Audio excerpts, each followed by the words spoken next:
예, 반갑습니다. 오늘은 우리가 에너지에 대해서 공부해 볼게요. 이미 역학적 에너지 보존의 법칙에 대해서 공부할 때 이미 여러 번 언급을 했는데, 자, 에너지하고 뭐 에너지 전환율이라든지 연구기간 이런 거에 대해서 오늘 이 시간에 공부하는 거로 할게요. 여러분들 에너지가 뭐냐 하는 것은 이미 제가 수업할 때 여러 번 언급을 했습니다. 에너지가 뭐죠? 예, 요겁니다.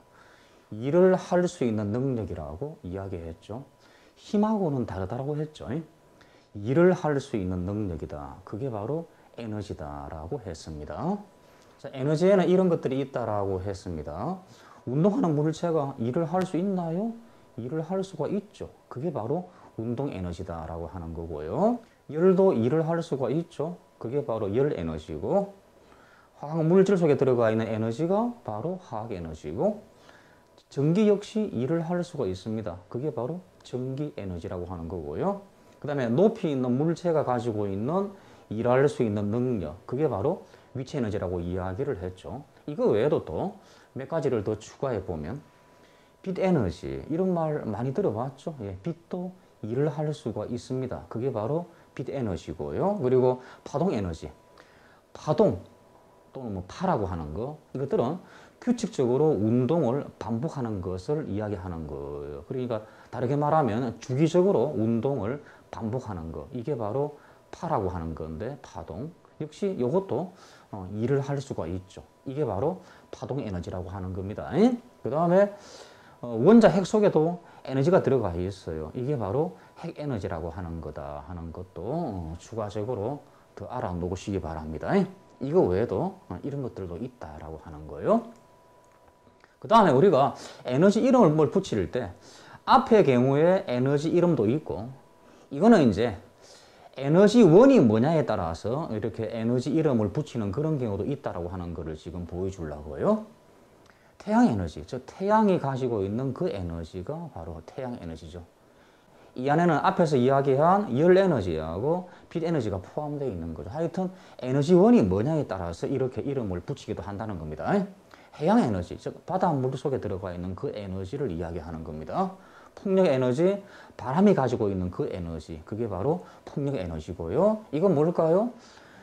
지구 속에 가지고 있는 에너지, 그게 이제 뜨거운 열인데, 따지고 보면 하여튼 이게 지열 에너지라고 하는 거예요. 그 다음에 바이오 에너지, 생물체나 생물체로부터 유래한 물질이 가지고 있는 그 에너지인데, 이게 바로 바이오 에너지.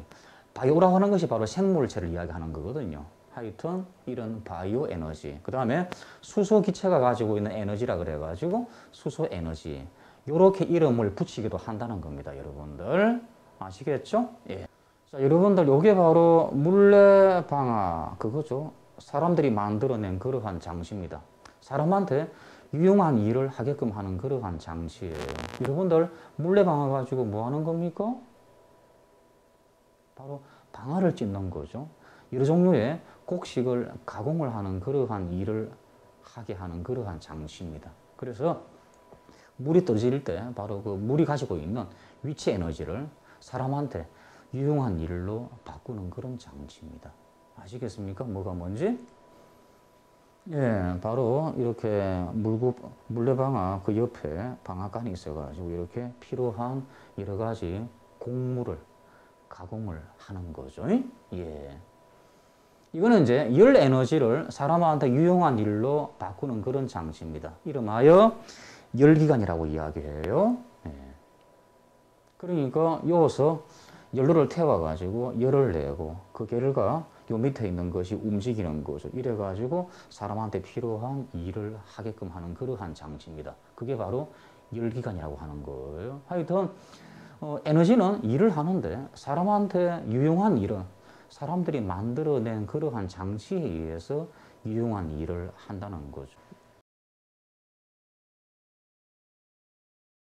그래서 우리가 흔히 볼 수 있는 에너지 전환 예를 들어 보면 이런 겁니다. 태풍. 태풍 이게 에너지 전환의 예가 되는 거예요. 태풍 그러면 특징이 뭡니까? 엄청난 바람하고 엄청난 비. 그게 바로 태풍의 특징이죠. 이때 엄청난 바람이 어떻게 생기냐 그러면 태양 에너지 때문에 생기는 거예요. 태양이 없다 그러면 태풍도 생기지 않습니다. 그러니까 이런 식이죠.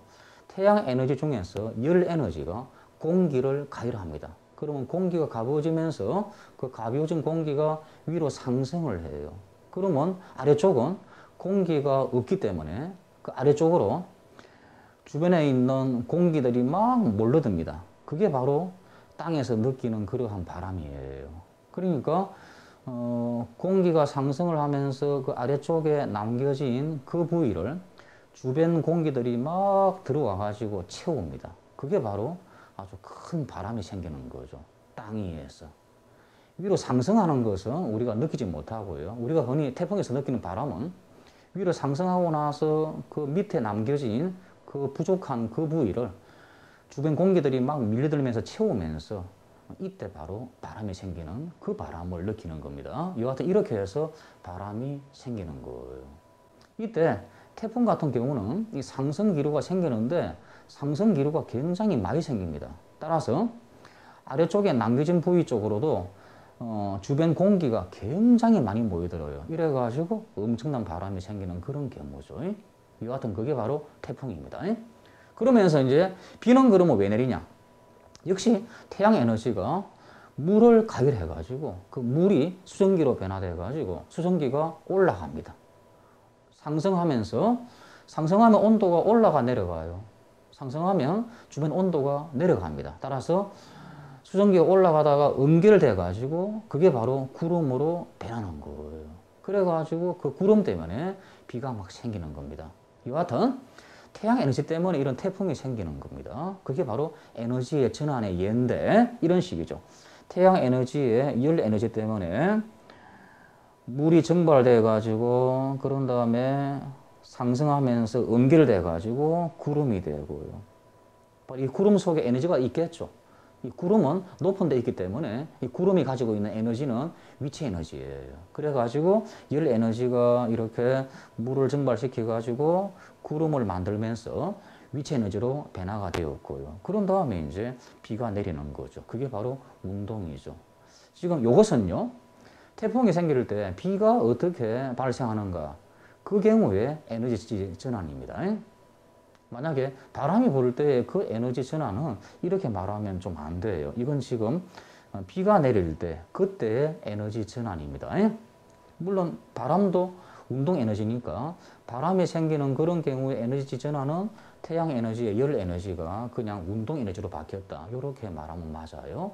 아시겠습니까? 예.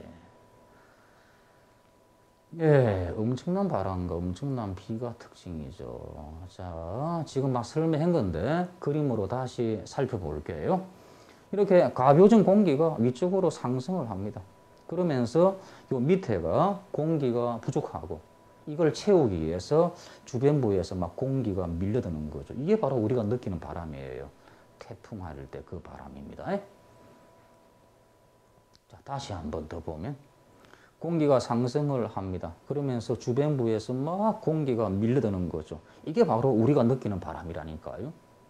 그러면서 이제 아까도 말했듯이 물이 증발돼 가지고 수증기가 생겨 가지고 그 수증기가 바로 올라가면서 구름을 또 크게 만듭니다. 그래 가지고 엄청난 비가 또 내리죠. 이게 바로 태풍입니다. 예. 그 다음에 이제 지진입니다. 지진은 뭐냐 그러면 저 지구 내부에 뜨거운 열이 있죠. 바로 그 뜨거운 열 때문에 압력이 커져가지고 땅덩어리가 휘어지다 못해가지고 끊어져 버려요. 그래가지고 땅이 위아래로 진동을 하는 겁니다. 이게 바로 지진인데요. 따라서 이때 에너지 전환은 지구 내부의 그 열 에너지가 땅을 끊어지게 하면서 땅이 상하로 흔들려 버리는 거죠. 그래서 운동 에너지 또는 위치 에너지 이거로 변하는 겁니다. 운동을 하다가 끊어지면서 어떤 것은 위쪽으로 가버리기 때문에 운동 에너지와 위치 에너지로 변화된다. 그렇게 이야기를 하고요. 그런 다음에 이제 지진이 우리한테 오는 겁니다. 지진도 파죠. 따라서 파동 에너지로 또 전환된다. 이렇게 이야기하는 겁니다. 아시겠습니까? 예. 그 다음에 화산. 화산 역시 지구 내부의 뜨거운 열 에너지가 암석을 녹여버리는 거죠. 그게 바로 뭐죠? 마그마. 그 마그마의 압력이 높아져 가지고 지각의 약한 틈을 따라서 분출돼 나오는 거죠. 그게 바로 화산이다 하는 거 아십니까? 그래서 지구 내부 열 에너지가 바로 마그마가 빠져나오는 것이 바로 그 용암이죠. 그리고 화산재가 또 함께 나오는 거죠. 그래가지고 운동 에너지나 위치 에너지로 바뀌는 겁니다. 바로 그 운동 에너지하고 위치 에너지를 합해가지고 뭐라고 한다 그랬습니까? 역학적 에너지라고 한다 그랬죠. 그래서 이렇게 에너지 전환이 일어난다라고 하는 겁니다. 지진, 예, 아니 화산이죠. 자, 이제 일상생활에서 볼 수 있는 에너지 전환의 예가 어떤 것이 있냐 그러면 이겁니다. 음식물을 우리가 먹고 나서 그거 가지고 운동을 할 수 있잖아요. 이때 에너지 전환이 일어나는 건데 음식물 속에 들어가 있는 그 에너지가 화학 에너지죠. 음식물 그러면 탄수화물, 지방, 단백질 다 화학 물질이에요. 따라서 바로 화학 물질 속에 들어가 있는 에너지다 그래가지고 음식물 속에 들어가 있는 그 에너지가 화학 에너지입니다. 그것이 이제 몸속에서 호흡 반응을 통해서 ATP라고 하는 화학 물질 속으로 에너지가 이동을 하는 거죠. 그래가지고 우리가 ATP를 이용해가지고 여러 가지 활동을 하는 건데요. 그래서 바로 음식물 속에 있는 화학 에너지가 ATP라고 하는 화학 물질 속으로 이동을 하는 겁니다. 역시 화학 에너지로 바뀌는 거예요. 이게 이제 쓰기에 편리한 형태의 그 에너지거든요. ATP에 들어가는 그 에너지가 여하튼 화학 에너지가 역시 화학 에너지로 바뀌는 거고 호흡을 통해서 ATP 형태로 바뀌는 겁니다. 그런 다음에 이제 그 ATP를 분해해 가지고 운동을 하는 거죠. 이때 열도 나오는 겁니다. 그래서 이렇게 에너지 전환이 일어난다라고 하는 겁니다. 이해될까요? 예. 이건 뭐냐 그러면 휴대폰을 충전해 가지고 어떤 통화를 할 때 일어나는 그러한 에너지 전환의 예입니다. 그러니까 우리가 휴대폰에 전기를 이용해 가지고 충전합니다. 그래서 전기 에너지가 일을 해 가지고 어떤 화학 변화를 일으키는 거죠. 그게 바로 충전하는 겁니다. 따라서 바로 이게 화학 에너지 형태로 바뀐 거예요. 충전된 것이 어떤 화학적 변화를 일으켜 가지고 바로 충전되는 거죠. 그래서 전기 에너지가 이렇게 화학 에너지로 바뀌는 거고요. 그런 다음에 이제 우리가 휴대폰을 통해서 말소리를 만들어 가지고 멀리까지 보내죠. 따라서 바로 이게 소리 에너지로 전환된다. 이렇게 이야기하는 겁니다. 그 다음에 이제 이건 뭐냐 그러면 전기 난로 있죠. 그 경우에 에너지 전환이에요. 즉 전기 에너지가 일을 해가지고 이때 열 에너지로 전환이 일어나는데 바로 이 열 에너지를 우리가 쓰는 거죠. 이게 바로 전기 난로예요. 이런 경우는요. 사람한테 유용한 일을 만들어내냐 안 내냐 그런 측면보다는 사람한테 유용한 에너지 형태를 만들어내려고 하는 그런 경우죠. 그래가지고 전기 난로에서는 사람한테 유용한 형태인 열 에너지를 만들어내는 거고요. 이 경우는 사람한테 유용한 형태인 소리 에너지를 만들어내는 그런 경우죠. 여하튼 에너지를 이용하는 그러한 장치는 크게 두 가지로 볼 수가 있어요. 사람한테 유용한 일을 하게 하는 그러한 장치가 있고요. 또는 그냥 일보다는 유용한 형태의 에너지를 어떻게 만들어내게끔 하냐 하는 그런 장치가 있죠. 하여튼 그런 겁니다. 이해되시겠습니까? 예. 예. 에너지는 여하튼 일을 하면서 다른 형태의 에너지로 바뀐다라고 하는 거고, 이때 사람이 만드는 장치 중에서는 유용한 형태의 에너지를 만들어내게끔 하는 그러한 장치가 있다라고 지금 막 이야기를 했죠. 이런 경우에 에너지 효율이라고 하는 말이 있어요. 그러니까 공급된 에너지에 대해 기대하는 에너지로 바뀌는 그 비율을 말합니다. 그러니까 그 말을 조금 바꿔버리면 공급된 에너지에 대해서 기대하는 에너지로 사용된 에너지의 비율이라 해도 괜찮죠. 쉽게 말하면 원래 에너지가 기대하는 에너지로 얼마나 바뀌었냐 하는 그 비율을 말합니다. 그래서 에너지 효율은 이렇게 구하는 거예요. 공급한 에너지 양, 원래 에너지 양분에 뭔가 유용한 에너지 형태를 만들어내기 위해서 쓰인 양, 곱하기 100 이렇게 해서 에너지 효율을 구하기도 하고, 안 그러면 그냥 쉽게 공급한 에너지 양분의 기대되는 에너지의 양, 그러니까 유용한 에너지의 형태의 그 양 곱하기 100 이렇게 해도 되는 거예요. 그러니까 여하튼 에너지 효율은 뭐냐 그러면 원래 형태에서 얼마나 사람한테 유용한 형태의 에너지로 바뀌었냐 그 비율을 말을 하는 겁니다. 하여튼 에너지 효율 이런 뜻입니다. 예, 이 말이 바로 이 말이죠. 이해될까요?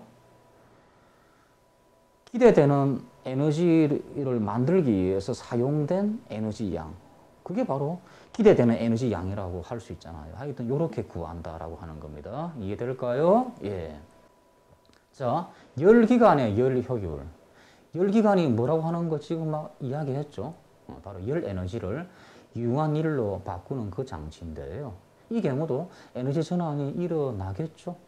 그러면 유용한 일을 하는 그 경우는 어떤 에너지로 바뀌는 거냐 그러면 운동 에너지하고 위치 에너지로 바뀌는 거예요. 그래가지고 열기관이 열 에너지를 이용해가지고 바로 운동을 시켜가지고 어떤 유용한 일이 일어나는 겁니다. 여하튼 이 경우에 에너지 전환을 열 효율이라고 하는 말로 더 많이 써요. 열 효율. 그래서 바로 열기관의 열 효율 이런 말이 나오는데, 열기관에 공급된 열량 중에서 일로 전환되는 비율, 다르게 말하면 운동 에너지나 위치 에너지로 바꾸는 그 비율, 그렇게 말해도 괜찮아요. 열기관 이런 뜻이고요. 그래서 연료를 연소시켜 발생한 열 에너지를 일로 바꾸는 장치, 그게 다르게 말하면 역학적 에너지라고도 할 수가 있죠. 그래서 열을 만들어 가지고 이 열이 일을 하게끔 하고요. 그리고 나머지는 다시 주변 부위의 온도가 낮기 때문에 그쪽으로 이동을 해버리죠.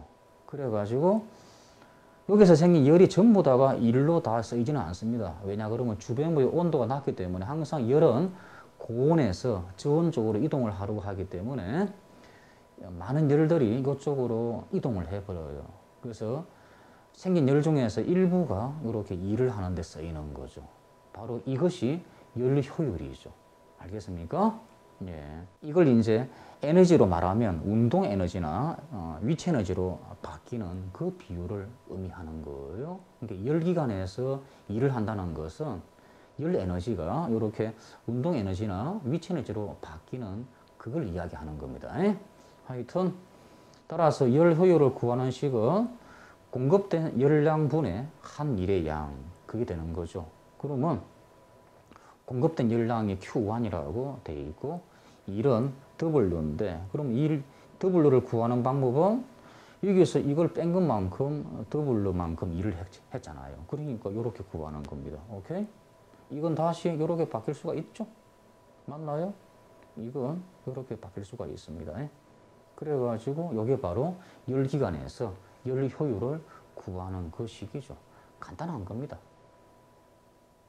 이것뿐에 이거라고 하면 돼요. 그렇죠? 그럼 이것은 이거 빼기 이거라고 하면 되는 거죠. 열기관의 열 효율은 절대로 100%가 되지 않아요. 100%는 다른 말로 하면 1이죠.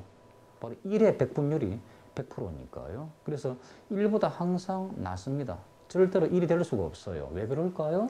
예, 아까도 언급했듯이 열기관 주변의 온도가 낮기 때문에 그 주변부로 열이 이동을 해버리기 때문에 하여튼 절대로 생긴 열이 전부 다가 일로 다 쓸 수가 없어요.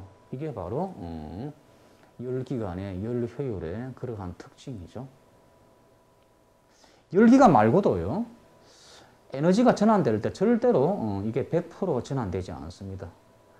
일반적으로 어떤 특정 에너지가 기대하는 에너지로 바뀔 때 일부가 열 에너지로 바뀌어버리기 때문에 기대하는 에너지가 100% 안 생겨요. 여하튼 에너지 전환율은 절대로 100%가 되지 않는데 열기관에서도 마찬가지로 이렇게 절대로 100%가 되지 않는다는 겁니다. 그 이유가 요겁니다. 아시겠습니까? 그래서 이 Q2 값이 요 Q2라고 하는 좋은 부위로 이동하는 이 열이 절대로 0이 될 수가 없다는 거죠. 어느 특정한 값이 있기 때문에 열 효율의 값이 1이 되지 않는다고 하는 거죠. 당연한 소리겠죠? 예.